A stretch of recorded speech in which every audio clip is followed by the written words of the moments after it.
In this podcast, I'm going to talk about some conclusions I think we can reasonably make from arguments, theistic arguments for the existence of God. So you're probably familiar with the major arguments for God. There's the first cause argument, and that's really a family of arguments. So there's many first cause arguments out there. And then there are design arguments for God's existence. And then the last major category of arguments for God are moral arguments for God. And I'm not going to, in other podcasts, I'll cover those arguments in more detail. But in this episode, what I was planning on doing is just making some summaries, or what I think are reasonable conclusions from these arguments. So if you're not familiar with the arguments, you can look them up online and just, review them a little bit. And I will as I go through this list. But using abductive reasoning, I think from these arguments we can make some, again, what I would say reasonable conclusions about what God is like from these arguments. And I'll use a couple terms interchangeably here. So in English, we use the term God, and there's a whole history of where that term came from. But we use the term in modern day English to refer to a supreme being. So sometimes instead of saying God, I'll say supreme being or first cause, because most of the time when somebody builds a case for the existence of God, they start with first cause arguments. So another term that I'll use interchangeably with God or supreme being is the term first cause, which is what we understand God to be, is the first cause of everything else, the uncaused cause, if you will. So let's start with first cause arguments. First cause arguments. What can we reasonably conclude about God from first cause arguments? Well, since the universe had a beginning, and this is how first cause arguments often go, since the universe had a beginning, it must have had a cause outside of itself or beyond the universe, because something can't cause itself, right? Something can't be the cause of itself unless it has no beginning. So everything that has a beginning must have a cause. And that's why we say, there must be something that is eternal, something that doesn't have a beginning. There must be something that doesn't have a cause, an uncaused cause. There must be something like that. And for, many years, scientists thought the universe was that thing. Thought the universe was the uncaused cause, thought the universe was eternal, so it didn't need a cause, which is, of course, what most theists say about God. So this idea of an uncaused cause isn't incoherent, because a lot of scientists and non-Christian scientists in particular thought that about the universe for many years. But when we have discovered over the last 100 years that the universe did in fact have a beginning, then this first cause argument has really grown in strength, because if the universe had a beginning, it can't be uncaused, or it can't be the cause of itself if it had a beginning, because it's fairly well established that anything that has a beginning must have a cause. So if the universe must have a cause external to itself or beyond, there must be a cause of the universe that exists beyond the universe, then if you think about it, if the universe just is space, time, and matter, then this first cause must exist beyond space, time, and matter. In other words, I think it's reasonable to conclude from these type of first cause arguments for God that God, or this first cause, is spaceless, timeless, and immaterial. I think it's also reasonable to conclude that this first cause is very powerful.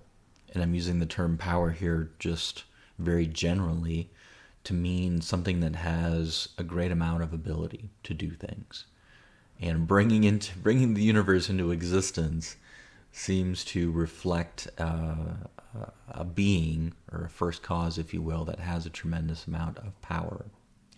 And since it created the universe, or brought the universe into existence, I think it's safe to say that this first cause is a creator. It created the universe. So just from first cause arguments, I think we can reasonably conclude that the first cause is spaceless, timeless, immaterial, powerful, and a creator.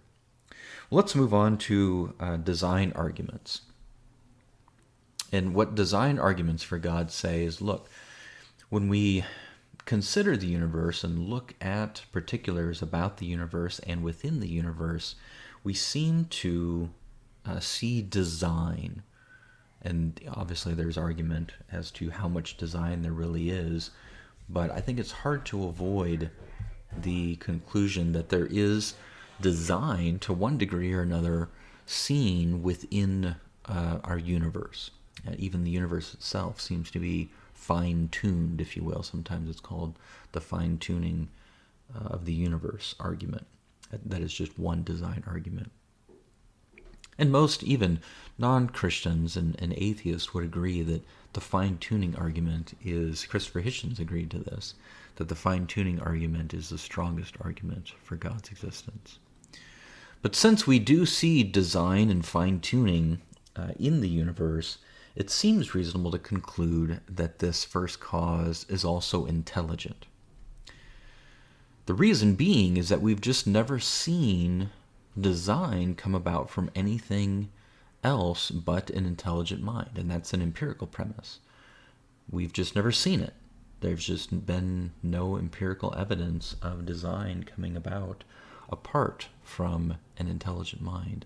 And so when we see design in the universe, when we see that the universe itself seems to be designed or fine-tuned, I think it's reasonable to conclude that this first cause is some sort of an intelligent mind. And then lastly, the last major family of arguments for God is the moral argument. So the moral argument, in a nutshell, basically says that, look, there seems to be love and morality in this universe. That's an important part of this universe is love and morality.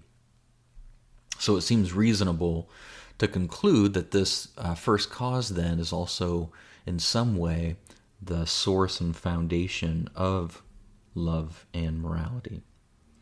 So we can conclude then, I think reasonably we can make this conclusion, not with absolute certainty of course, but using abductive reasoning, I think it's reasonable to conclude that this first cause is also the source of love and morality. And lastly, I think since morality is personal, if you think about what I mean by that, morality has to do with persons.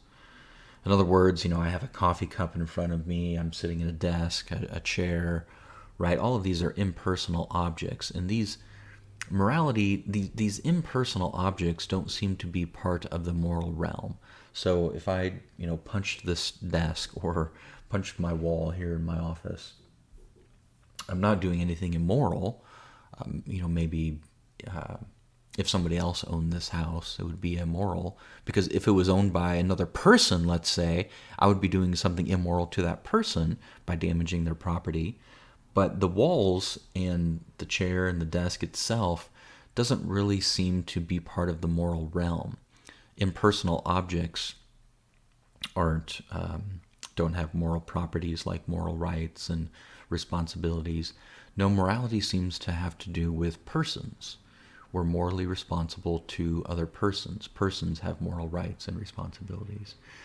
So since morality is inherently personal, and if this first cause is the source and foundation of morality, it seems reasonable to conclude that this first cause is also personal. So from these three different families of arguments, we can then make some conclusions about what this supreme being or first cause, God, if you want to use that term, is like. And I'll run down the list again.